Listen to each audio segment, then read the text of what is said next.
Hello, and welcome to the Digit Guy Education series of After Effects tutorials with your host, Robert Smith. In this video, we're going to start looking at things called keyframes. Now, do all the work in After Effects. And what a keyframe is simply a snapshot in time. What does that mean? That sounds a bit complicated. Let me just demonstrate it. Now, in the last video, we set up our type by clicking on the stage and setting the words. And you'll notice that down here in the timeline we now have 3 layers, and we have 3 red lanes, if you like. And what's happened is that After Effects has put these lines of type right across for 15 seconds like that. Every time you put some type on the stage, it'll take up the whole timeline, but more of that later. Okay, so what I want to do is I just want to work on this word design. So let's stuck into that. What I'm going to do is I'm going to zoom in a bit. To do that, I'm going to go over here and just drop this down and come into about 100%, like that. Then I'm going to hold the space bar down and just click and drag so I can just see the word design like that. That's the word we're going to be working on. Okay, I'm going to select that layer down here. So After Effects will know where the keyframe is going to go. And what I'll also do, I'm going to lock the other 2 layers by clicking here and clicking here, much as you would in Photoshop or Illustrator. And we have turn it off and turn it back on over here as well. Okay, so now all I'm going to be working on is this design layer. Now what I'm going to animate is 2 properties to start with, and that's scale and opacity. In other words, I want to make it get bigger as it comes towards me, and I want it to fade in at the same time. So to do that, I'm going to make sure this current time indicator, this blue thing, hate to be technical there, just drag it back to the start. If you've got a home key on a big keyboard, I'll do the same thing. Okay, I'm going to open up this twirl like this and open up the transform. And there's my 5 properties. Everything you drag onto the stage in After Effects inherits these 5 properties, so you can animate them. Okay, now what I want to do is, this is going to sound a little bit strange, but I'm going to animate backwards, and you do it a lot in After Effects. For example, at 2 seconds in time, I want the word design to look like that. So I'm going to move my current time indicator to 2 seconds like this. Now there's a more technical way of doing that, and that is using these numbers over here. If I go over here and double click on it and type in 200, 100 equals 1 second, like that, and press return, it'll take me to exactly 2 seconds in time. Now sometimes you need that accuracy, other times, well, it's not so important. Okay, now I'm in 2 seconds in time. I want to take a snapshot of what this looks like in terms of position, scale, rotation and opacity. And to do that, to make a keyframe, I go to this scale thing here, and I'm going to click on this little stopwatch thing. And you'll notice now you've got a little diamond over here, and that's what a keyframe looks like. You're looking at a keyframe, and that keyframe holds that information about that layer in terms of scale. In other words, how big it is at that point in time. In this case, it's 100% on the X and Y. I hate to use the X and Y, it's a bit scary really, but it's not too bad. Okay, now what I'm going to do is, I'm also going to go down here to the opacity layer and click on it too and turn it on if you like. Notice the little blue light comes on, and I also get a keyframe here. So I just took a snapshot of what it looks like at that point in time in terms of see-throughness, which is a technical term. Okay, now I'm going to grab my current time indicator and drag it back to the start like this, or press the home key if I've got one. Now watch the magic. What I'm going to do is I'm going to change the scale or the size of this type by going to my scale lane, if you like, and click on the first number and drag to the left like that. You'll notice the numbers are getting smaller as it scales down to about 10% is good, like that. Now if you want to be a bit more accurate, you can simply double click on that and just type in 10, and you notice they both change because they're connected here. Okay, now same with the opacity, and you'll notice I've got an automatic keyframe. What After Effects has done, because it's very smart, it said, okay, you've moved your timeline, and now in terms of scale, something's different. So I'm going to make a snapshot in time at this point, and that's what it just did, or made a keyframe.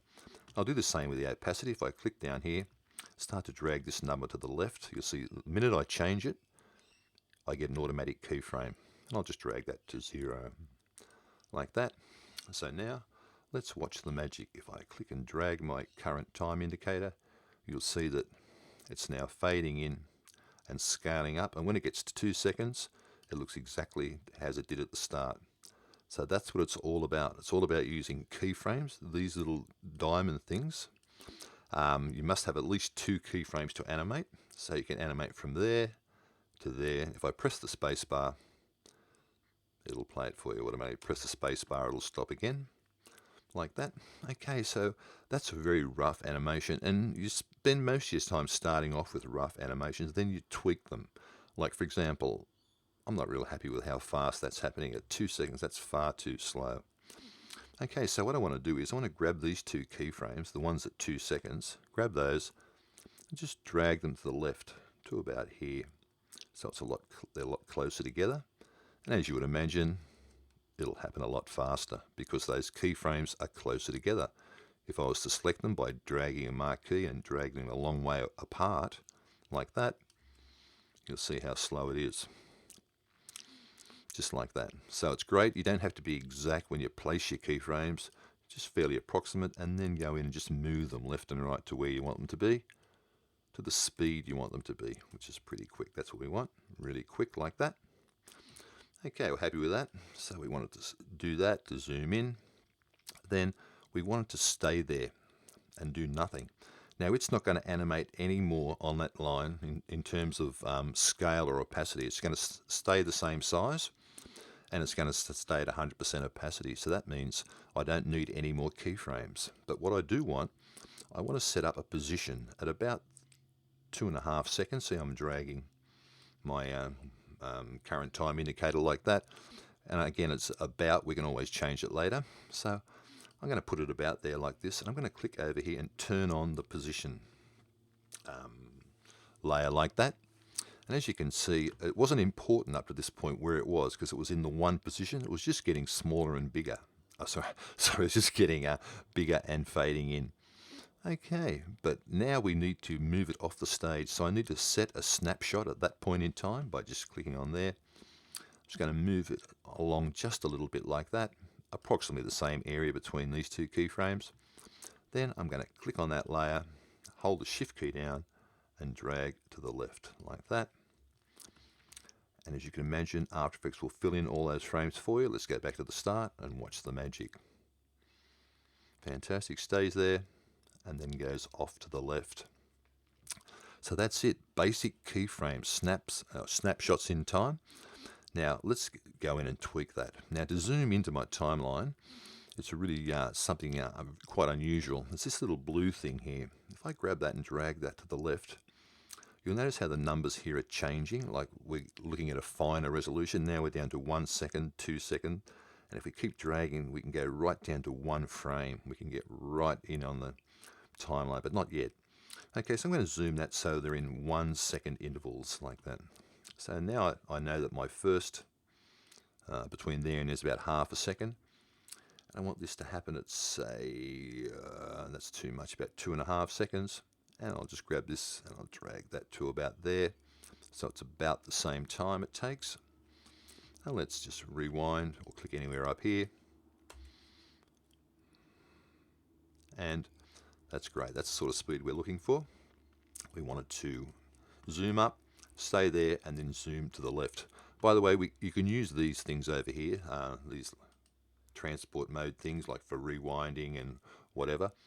An important thing to do is have this little loop thing on like that. You can change this, but leave it on that. It works a lot better. And let's have a look at that again. I might zoom back out on my timeline by dragging that blue thing so I can see the whole timeline. And there it is. Fantastic. Exactly what we want. We've used keyframes. Now let's just summarize what a keyframe is. It's a snapshot in time. And what we're animating is things called properties, like how big it is, if it's rotating, can we see through it? All these things can be animated over time. So that's a basic introduction.